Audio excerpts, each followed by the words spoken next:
Quero dizer que estou muito feliz de estar aqui juntamente com a serva de Deus. Deus nos fortalecendo na sua presença. Eu não ia testemunhar, né, mas eu estava ali na minha cadeira, ali, na hora que eu vi a irmã Giovana falando e a irmã Thaís, Chuvisca falando. Então, esse testemunho, o Senhor me mandou dar para edificar a fé das irmãs. Eu vou começar lá do início, quando tudo aconteceu. Primeiro eu vou deixar uma palavra aqui em Salmo 125 para confirmar o que eu vou falar. Os que confiam no Senhor serão como um monte de Sião que não se abala, mas permanece para sempre. Assim como estão os montes à roda de Jerusalém, assim o Senhor está em volta do seu povo desde agora para sempre. Irmãos, quando começou a pandemia, nós temos um prédio próprio da igreja, do Ministério da Restauração, na cidade de Santa Maria, e era ali que nós cultuávamos a Deus. E no forte da pandemia, né, mas a gente se reunia ali, é pequeno o templo, ali de aproximadamente 50 pessoas, e cada culto que tinha ali, né, irmãos, era uma glória de Deus, mas se um pegasse Covid, todo mundo pegava Covid, né? Todos ficavam com Covid. Aí foi resolvido, então, sair dali e alugar um prédio maior, até para eles não fecharem a igreja, né? A gente não ser multado. Era uma época que os fiscais andavam olhando tudo lá, né? Para fechar as portas da igreja.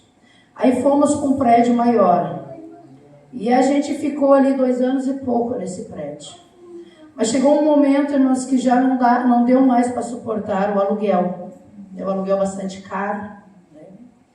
E uns 2 meses antes de nós retornar lá para onde nós estamos agora de novo, no antigo prédio, que é próprio da restauração, o pastor anunciou à igreja que nós sairíamos dali e iríamos então voltar para o prédio, porque o aluguel estava muito caro. E nesse tempo eles começaram a fazer campanha, os obreiros, né? Iam para a igreja de noite lá e ficavam orando, sair pela manhã. E nós pedimos algo para o Senhor, assim, que o Senhor desse condições para nós permanecer ali naquele prédio.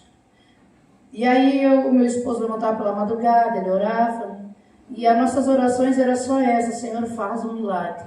Porque ele disse: eu anunciei para a igreja que nós vamos voltar para o prédio, mas nós não temos condições, porque tinha que pintar por dentro e por fora a igreja. Estava bastante assim deteriorada a igreja, nós tínhamos que pintar as grades, fazer algumas reparações ali, e a gente não tinha dinheiro, né? Porque a igreja ficou lá, não dava para fazer culto lá, porque era próxima da onde nós estávamos. E ali o pastor orava, eu via a preocupação dele, eu também orava, ajudava, né, orando, pedindo um milagre para Deus. E já estava se aproximando os dias de nós ir para lá, e ele dizia: meu Deus, o que eu vou fazer?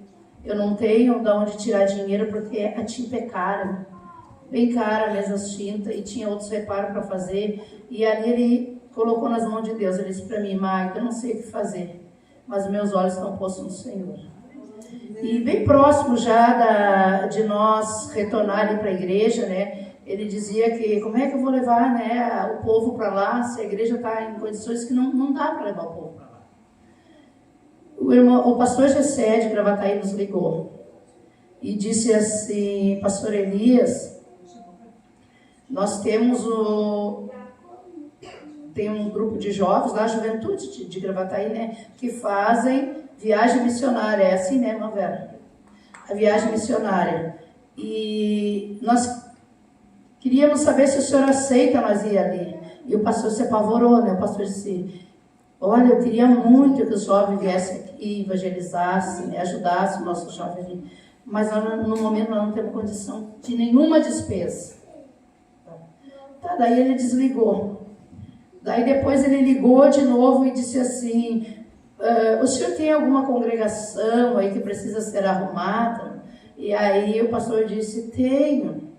Aí contou todo o trâmite, né, todo o assunto que estava se desenrolando, e ele disse: pois é, esses jovens vão e arrumam a congregação, né? Eles consertam, eles compram material, o que tiver que fazer, eles fazem, né?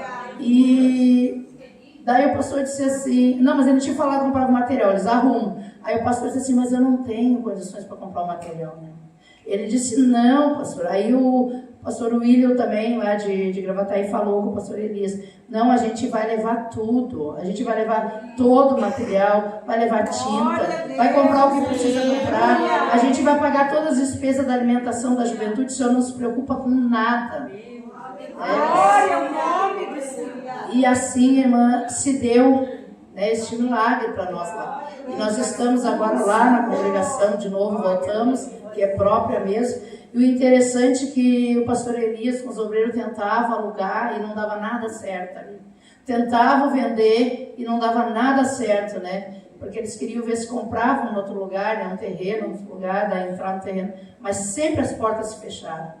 E ele disse, né, agora nós estamos lá, e ele disse assim, Magda, eu não entendia por que Deus não permitia nós alugar e nem vender aquilo ali, né? É porque Deus sabia que nós ia ter que retornar para lá, né? Então é assim, né, para edificar a fé das irmãs, então confie, continue orando, clamando, né, que Deus vai abrir as portas, né, irmão? E ele disse assim, Deus, o pastor William e o pastor Gessé disseram assim, nós estávamos orando, perguntando para Deus para onde nós ia direcionar, né, essa viagem missionária da juventude. Eu acho que teve aproximadamente ali, acho que umas 70 pessoas ao todo, né? Não sei que veio 40 e... Não sei se foi 44, 48 no ônibus, veio mais um monte de carro, né? E ali eles ficaram, ali, irmã, fizeram o que tinha que ser feito ali, né? E o pastor Gessé e o pastor William disse assim, quando nós oramos, Deus direcionou que seria lá para vocês, né? Aí o pastor Elias começou a chorar, né? Ele disse, meu Deus, né? A gente, que nem aquela palavra que diz, né? Que quem é este? Né? Os discípulos perguntaram, que até o vento, né? E o mar lhe obedece, né? Então, Deus é um Deus de novidade, é um Deus que está sempre renovando os seus milagres na nossa vida, né? Então, ali não era uma... Eu entendo essa palavra como não sendo uma falta de fé dos discípulos, mas eles estavam perguntando quem é esse que está sempre nos surpreendendo, quem é esse que está sempre fazendo milagre, além daquilo que a gente pede e do que a gente espera, né? O filho da irmã Vera também foi um dos que esteve ali trabalhando bastante, o irmão André, né, o presbítero André, esteve ali conosco, trabalhando, ajudando, né? Então, era esse testemunho que eu tinha para dar, né? Para a honra e para a glória do Senhor, né? Os que confiam no Senhor são como um monte de Sião que não se abalam, mas permanecem para sempre.